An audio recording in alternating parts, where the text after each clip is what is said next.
یہ بھی ان کا عقیدہ ہوتا تھا کہ بدشگونی کا عقیدہ قریباً ہر دور کے اندر چلتا ہے، کہ ہر دور کے اندر بدشگونی آتی ہے اور ہر دور کے اندر مشکلات کا جو سبب بنتا ہے۔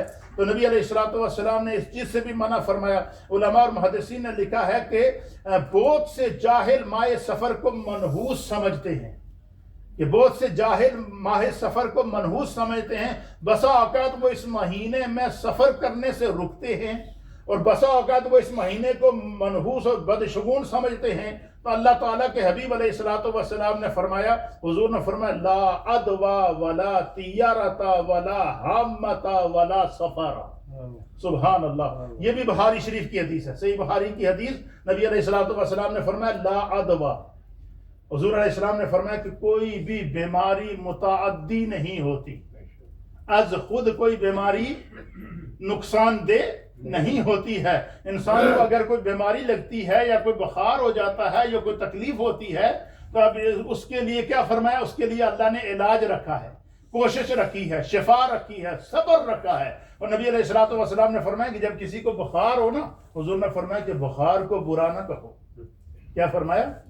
بخار کو برا نہ کہو۔ فرمایا کہ یہ انسان کے گناہوں کو اس طرح جلا دے گا کہ جب جسم کے جس حصے کو کوئی تکلیف پہنچتی ہے وہ حصہ اللہ جہنم کی آگ سے حرام کر دیتا ہے، اس پر جہنم کی آگ حرام ہو جاتی ہے۔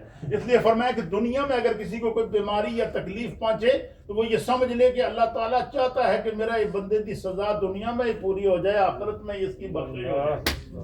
اس لیے فرمایا کہ کسی بھی تکلیف کو، کسی بھی چیز کو، تو وہ کیا کہتے تھے کہ سفر کا مہینہ یہ بدشگونی کا مہینہ ہے، اور یہ جو ہے وہ توہم پرستی کا مہینہ ہے۔ تو حضور نے فرمایا لا عدوا، حضور نے فرمایا کوئی بیماری از خود متعدی نہیں، ولا طیارتا، نہ ہی کوئی کسی قسم کی بدشگونی کی اسلام کے اندر گنجائش ہے، بدشگونی کی بھی اسلام کے اندر گنجائش نہیں ہے۔ اللہ تعالیٰ نے وہی ہے جو انسان کے نصیب میں لکھ دیا ہے، وہ اس کو مل کر رہے گا۔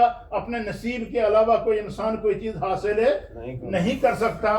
فرمایا کہ ولا حامتا، اور وہ یہ کہتے تھے کہ اس مہینے کے اندر جو ہے وہ کہتے تھے کہ یہ الو کی نحوست ہوتی ہے۔ پھر یہ کرتے پرندوں کو اڑاتے تھے، اور پرندہ اگر کبوتروں کو پکڑ کے اڑاتے تھے، اڑا کر کے کرتے تھے کہ اگر کبوتر اڑتے ہوئے دائیں طرف چلا گیا تو کہتے تھے پھر یہ کام ہمارے لیے بہتر ہے، اگر وہ اڑتے ہوئے ہوا کے رخ میں بائیں طرف مڑ گیا تو کہتے تھے ہو یہ کام تو سڑے ہوتے بڑا مشکل ہے۔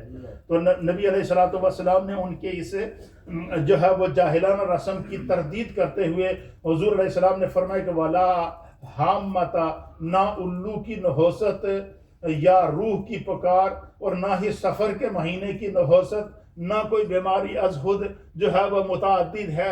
اور فرمایا کہ ولا طیارتا، ولا فرمایا کہ ولا طیارتا ولا سفرا، نہ کوئی بدشگونی ہے اور نہ ہی سفر کا مہینہ منحوس ہے۔ لا عدوا ولا طیارتا، نہ کوئی بیماری از خود متعدی ہے اور نہ ہی جو ہے وہ سفر کا مہینہ منحوس ہے، اور نہ ہی جو ہے وہ اس کے اندر جو ہے وہ کوئی الو کی نحوست پائی جاتی ہے۔ سارے مہینے اللہ کی طرف سے پیدا کیے جاتے ہیں۔ اور بڑی مزے کی بات یہ ہے کہ وہ جس مہینے کو منحوس کہتے تھے، اللہ کے حبیب نے اس مہینے فرمایا سفر المظفر، مظفر کہتے ہیں کامیابی۔ حضور نے فرمایا اے مہینہ تے کامیابی دا مہینہ، تسی کہتے ہیں نوست دا مہینہ۔ اور اس مہینے کے اندر اللہ تعالیٰ نے بڑے بڑے اولیاء کاملین کو یہ مہینہ عطا فرمایا ہے۔ اس مہینے میں بڑے بڑے اولیاء کاملین کے ایام آتے ہیں۔ تو فرمایا کہ کوئی مہینہ از خود جو ہے وہ نہیں ہے۔ اس حدیث میں نفی اور نئی دونوں معنی صحیح ہو سکتے ہیں کہ اللہ تعالیٰ نے جو ہے وہ اللہ کے حبیب علیہ الصلوۃ والسلام نے اس مہینے کے اندر کفار کے اندر پائی جانے والی ہر طرح کی جاہلانہ رسوم کا جو ہے وہ اس کو منع کیا ہے۔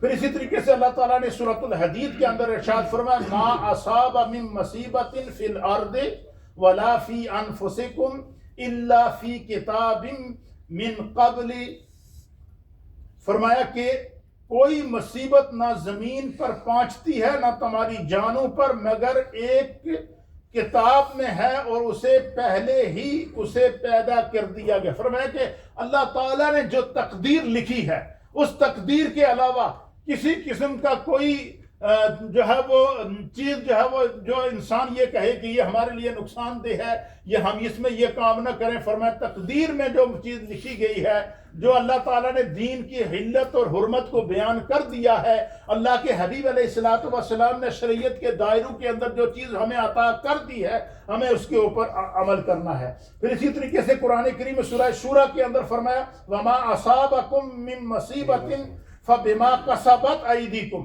فرمایا کہ جو بھی مصیبت تم پر پڑتی ہے وہ تمہارے کیے ہوئے اعمال کی وجہ سے ہے۔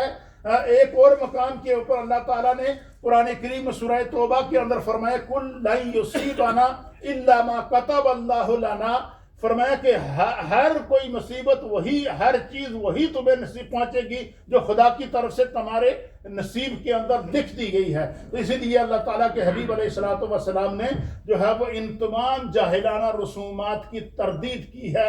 از خود کوئی چیز منحوس نہیں ہے، از خود کوئی کام منحوس نہیں ہے۔ ہم مسلمان ہیں اور مسلمان کا کام کیا ہے؟ دین پر عمل کرنا۔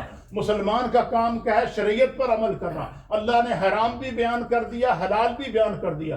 رسول اللہ نے دین اور شریعت کے احکام کو مکمل کر کے اللہ تعالیٰ نے آپ کے وجود کے اوپر الیوم اکملت لکم دینکم واتممت علیکم نعمتی ورضیت لکم الاسلام دینا کا تاج پہنا کر ان الدین عند اللہ الاسلام کہہ کر کے اسلام کے احکام کو اللہ اور اس کے رسول نے بیان کر دیا ہے۔ اس لیے میرے دوستو، زمانے کی جہالت کے اندر آ کر دین سے کبھی دوری اختیار نہیں کرنی۔ ہم مشکل میں کیوں پڑے ہیں؟ ہم نے سنت رسول کو چھوڑ دیا ہے۔ ہم مشکل میں کیوں پڑ گئے ہیں؟ کہ ہم نے دین کو چھوڑ کر توہمات کو اختیار کر لیا ہے۔ تو اس لیے اپنے آپ کو دین کی طرف لانا، سنت کی طرف لانا، سیرت رسول کی طرف لانا، احکام دین کی طرف لانا، یہ اسلام کا اور مسلمان کا شعار ہے۔ اللہ تعالی ہمیں دین کو سمجھنے کی توفیق عطا فرمائے۔